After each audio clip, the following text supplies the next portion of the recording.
Annan on Tuesday urged the Syrian government and the opposition to seize the fragile but real opportunity to bring the situation under control to avoid the country slipping into civil war.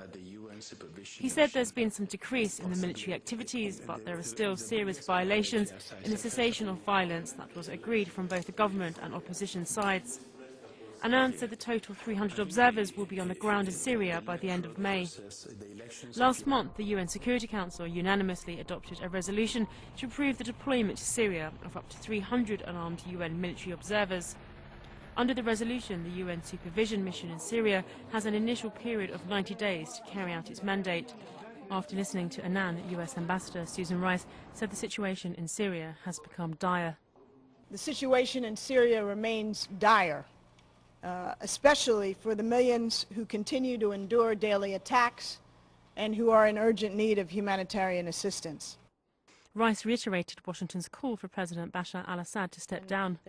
Meanwhile, Syria's mainstream media said the judicial committees entrusted with supervising the electoral process were counting ballots on Tuesday. It came a day after Syrians cast their ballots and choose among the more than 7,000 candidates vying for the 250-seat parliament. On Monday's elections were marked with boycotts of some opposition parties inside Syria, which dismissed the polls as formal and designed by security forces to fit the current regime.